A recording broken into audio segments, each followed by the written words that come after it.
Your characters are kind of our window into these two worlds, Yeah. but you're kind of you're a foreign character as well. There's a lot that we have to kind of get around, but it's hard to get inside you. It's Can true. you explain that? Speaking to Michael when we first arrived on set, Athelstan is the closest character in the show to a modern-day Western audience. Yes, he speaks ancient Anglo-Saxon, which we don't nowadays, and he wears a big brown sack as a monk's habit. There's lots of differences, like I say, but I think of all the characters, he really is an audience's eyes into this world, and it's great because for an actor doing the show, because a lot of the stuff that the audience will learn about the Vikings, I'm learning for the first time as well, as the actor and the character. So it's great when you have an opportunity to play something like that. But at one point he decides that even if he could go back, he doesn't want to go back, that this is his home now. Can you talk about his thought about that? As in that Scandinavia is his home now, with the Vikings?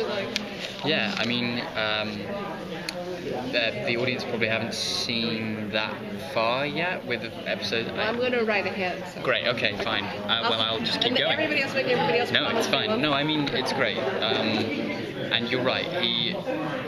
We start to go into that area of, am I still his slave, or am I now part of his family as Athelstan, with Ragnar's family, and the dynamics between him and the children, and even him and Ragnar and Lagertha, it becomes a lot more friendly and a lot more like he's here to stay, which is it's a really nice development for Athelstan as a character. In episode 4, you saw there was a great sort of scene with you alone where you're sort of questioning your faith. Is there going to be any more of, like, who am I? I mean, I know there's who am I in regards to the Vikings, but who am I in regards to who I was before? Yeah. Is there going to be a little bit more development of him questioning? Of course. He's in this completely alien world, which, most of the aspects of their society are the complete opposite to what he's used to from his religion and his culture. So every day Athelstan is questioning his faith, who he is, whether he can survive here, and how on earth he can fit in. So it will just be more and more and more as the show goes on, questioning who he is. I really like that sort of aspect. It's a great, and for an actor as well, it's amazing. When you get to play a character that is that complex and interesting to meet. And he will share his faith with them as they share their faith with him. Yes. Yes, he will, and as you'll see as the show develops,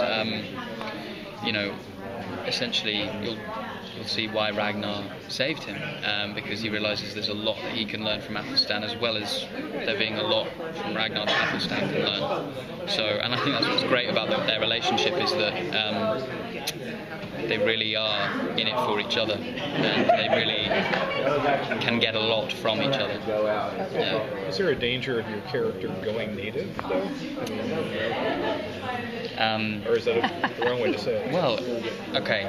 Picture your Earth is invaded by aliens, and they take you up to planet Zog or whatever, and you're the only human on this planet, and they say, go to sleep, eat, live our way of life, but they dress in, I don't know, pink bunny outfits or something as aliens. You kind of think, well, I look like a bit of a weirdo walking around this planet Zog in my human clothes. I'm going to have to wear a pink bunny outfit if I'm going to fit in. And also, more of a sensible analogy than that one. You see in episode 4, the Athelstan walks into Kattegat and he sees his brothers, the monks, hung up, and I think he realises, if I keep wearing this brown monk habit and I have my shaved circle in the top of my head and I walk around in society, I may end up like them. Maybe I should try to hide or fit in, turn invisible if I want to survive. So yeah, he's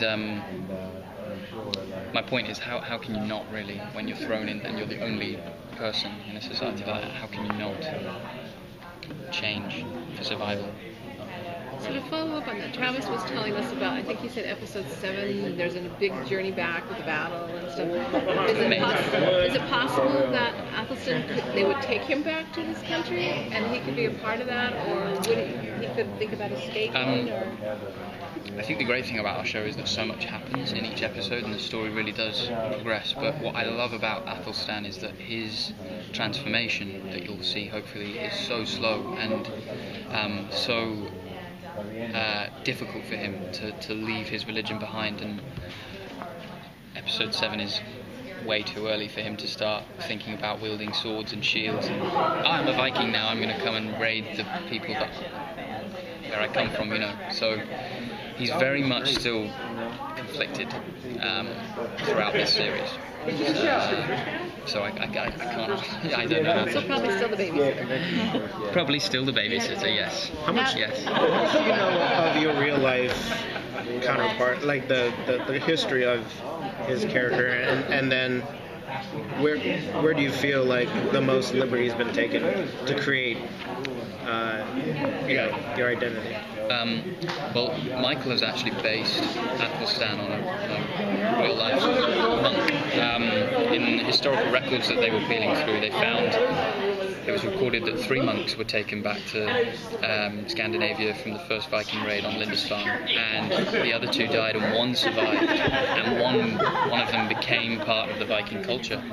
And he's got this whole story of this monk and what happens to him. I can't ruin anything, but yes, it's completely based on this historical figure. And about taking liberties, I mean, we are in the business of entertaining, so we don't want to make Vikings a documentary.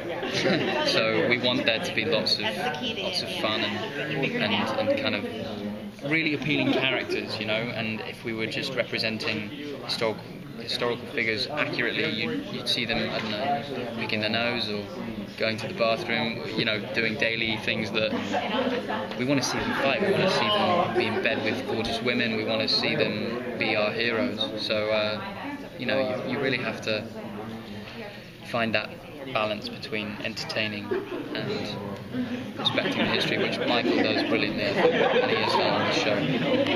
So yeah. Now that you're done with season 1, is there anything that you know now that you wish you could go back and tell yourself on day 1 of filming? There's hundreds of things. This is my first television show, so there are so many things that I learned in the 6 months in Ireland about. That being one of them. Always expect the unexpected. Yeah, exactly. Always expect the unexpected. Oh, cheers. I'm sorry. It's getting really rowdy in here. I'm sorry. Is this what it's like on set? This is like tame compared to what it's like on set. You know how there's the rope around my neck for a good couple of episodes? He used to tie me to things without me knowing. So like we'd be in between takes and he'd tie me to a pillar and walk off, and everyone else would know, and then I'd set off on my take and strangle. He's great. He's a prankster. He's great. What was the question? Is there anything you know now that you wish you would know? Yes. Day 1 that you plenty. I mean, I had just come straight off Les Miserables, the movie in London, and which was a big budget movie, and it had.